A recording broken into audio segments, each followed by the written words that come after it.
On est parti pour les 27 km les plus explosifs de la saison cycliste. C'est parti. Il sera rentré dans la Cipressa en tête avec l'équipe IF, l'équipe de Nelson Polez qui est tombé tout à l'heure. Il y a eu, ça fait que de se retourner, hein. Il y a un mouvement. Hein. Philipsen dans les premières positions. On a mis pied à terre derrière. Et là c'est terminé. Hein. Ça s'était retourné. Je me doutais qu'il y avait eu il y a une chute. bruit. Il y a un coureur de l'équipe Cofidis qui est tombé, peut-être en remplaçant Aramburu. Et un coureur également de l'équipe Décathlon AG2R. C'est Aurélien qui est là. Aurélien Paré-Peintre au sol.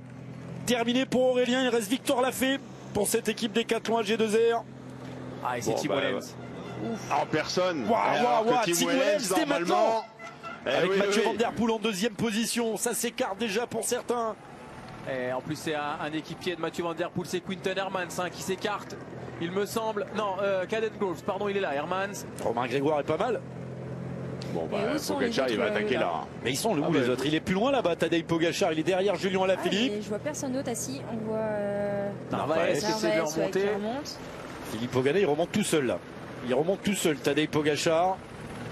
Regardez, on va le retrouver là, c'est plus facile. Voilà, marche arrière là de Fedorov. Déjà des surprises. Hein. Et le boulot de Narvaez, terminé pour Philipsen. Il ne s'imposera pas, il ne conservera pas son titre, Jasper Philipsen. C'est le dernier sprint de Narvaez. Ça a fait péter Trentin derrière, ça casse encore, Ghana qui suit, Mathieu Van Der Poel qui est là, Romain Grégoire qui fait l'effort pour rester au contact. Bon le record de la montée on va le battre aujourd'hui, ça c'est sûr. La grosse montée de Romain Grégoire avec les meilleurs. C'est Mohoric qui se replace ou pas? Je le vois pas non plus, Matej Mohoric, il est pas là, il n'y a pas de Bahreïn devant. Michael Matthews qui est C'est parti pour Pogacar. À 3 km du sommet qui même me suit. Pour l'instant Ghana, tiens, Mathieu Van Der Poel aussi. Romain Grégoire s'accroche. Voilà. Mais qui va rouler avec lui après? Personne. Ça. Personne.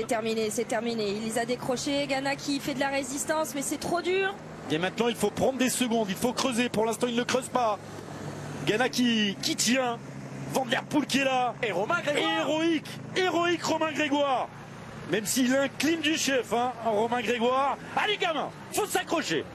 Attention, Poggi va attaquer. Poggi va attaquer. Il s'est mis derrière. Il attaque tout de suite. Au pied du Poggio. Attaque de Tadej Pogacar. Philippe Ogana va devoir s'accrocher. Mathieu Van Der Poel est là.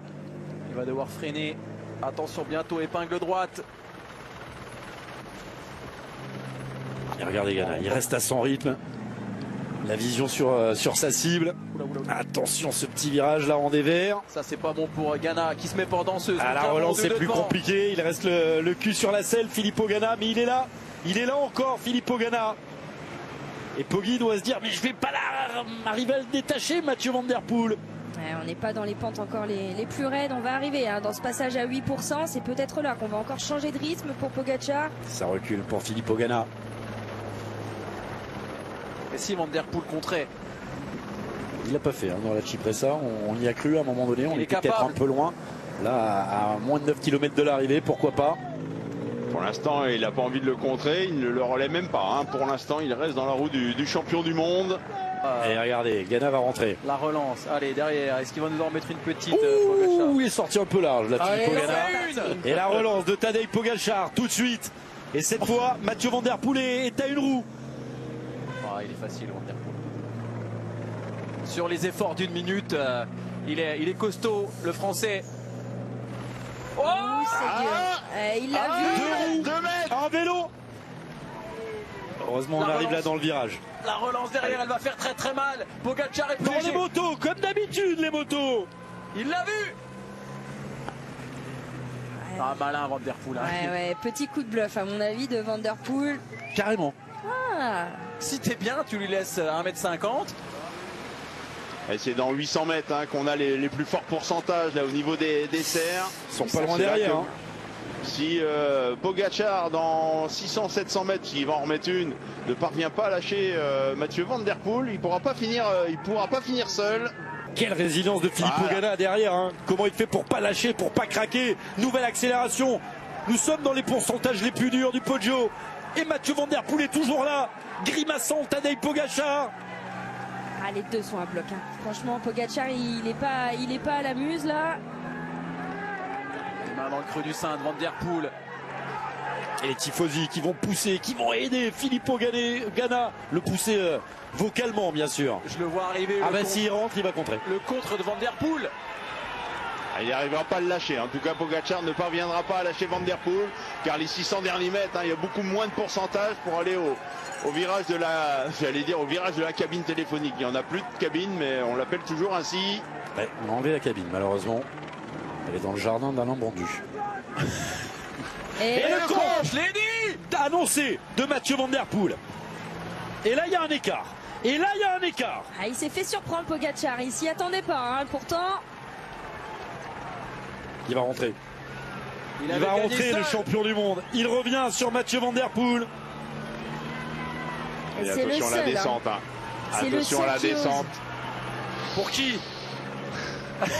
Moi je pense pour Poggi, t'as raison Jackie. Et c'est le seul qui ose attaquer Pogačar, Mathieu Van Der Poel. Il le sait. Eh oui. Tu m'as fait mal, qui lui dit. Excellent.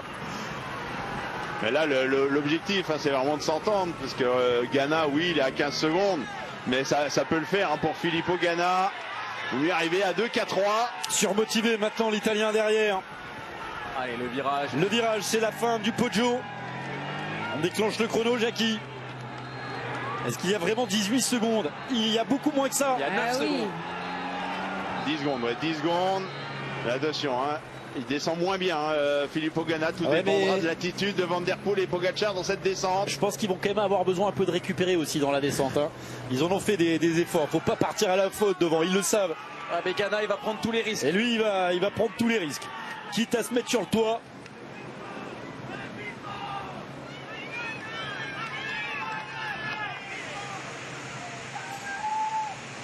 Et cette descente, on va la suivre au drone, comme avec les filles tout à l'heure. Les serres cette fois, mais de la descente du Poggio. Voici les 5 derniers kilomètres à 500. Normalement, sur le papier, Van Der Poel est plus rapide que Tadej Pogačar. Mais rappelez-vous, Tour des Flandres, la victoire de Asgreen face à Van Der Poel. On aurait tous mis notre baraque sur Van Der Poel.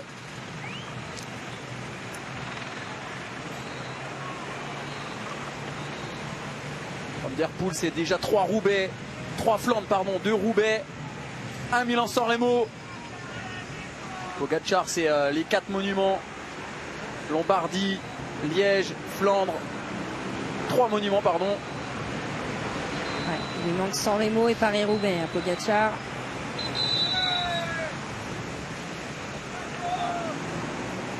C'est sympa en drone. Pour Ganna. Il est pas loin, il n'y a pas 13 secondes. Il n'y a pas 13 secondes, il n'y avait déjà pas 18 tout à l'heure au sommet. Il y a 7. Il y avait 10 et là maintenant il y a 8 secondes, Le peuple italien derrière Filippo Ganna, évidemment. Toute l'Italie rêve d'une victoire del Grande Pippo. Filippo Ganna qui va rentrer juste après la flamme. 800 mètres et Ganna qui rentre. Et il va attaquer direct. Ouais, mais non. Là, il a besoin de souffler un peu l'Italien, c'est normal. Devant Van Der Poel. Pas sûr que ce soit la meilleure position. Ganna, il va anticiper. Et ça, c'est 200-300 mètres pour récupérer. Ça, c'est bon pour Ganna. Et ça va se jouer entre ces trois.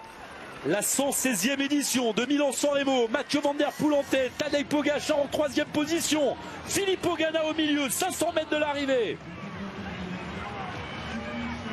De ne pas lancer trop loin. Un sprint au bout de 6h20. C'est 160, 200 mètres maxi. Pogačar qui veut lancer de loin, il va vouloir. Oh, bien joué. Tel un pistard, un sprint décollé. Mathieu Van Der Poel qui va. Filippo Ganna qui fait l'effort et qui va emmener Tadej Pogačar. C'est loin pour Mathieu Van Der Poel. Est-ce qu'il va tenir jusqu'à la ligne? Il prend un vélo, il prend 2 vélos. Filippo Ganna qui fait l'effort. Tadej Pogačar qui reste bloqué derrière l'Italien. Et Mathieu Van Der Poel qui décroche Milan-San Remo pour la 2e fois de sa carrière. Filippo Ganna encore battu, mais il sera sur le podium. Et Tadej Pogačar, comme l'année dernière, va terminer 3e. Il a pris des risques, Van Der Poel. Il a pris énormément de risques. Il n'a pas voulu que Pogačar lance en premier. Il a lancé à plus de 250 mètres. Il a eu chaud parce que Ganna avait récupéré. Bah, je crois qu'il a bien analysé Mathieu Van Der Poel. Il a vu que Tadej Pogačar préparait peut-être un sprint de loin. Il avait perdu quelques mètres d'avance et il en a profité. Il s'est dit c'est le moment de lancer. Le sprint pour la 4e place. Caden Groves. Plein centre avec Michael Matthews qui vient sprinter également. Et sur la ligne, ça sera Matthews qui va aller chercher, je crois, la 4e place. La 5e place pour Caden Groves.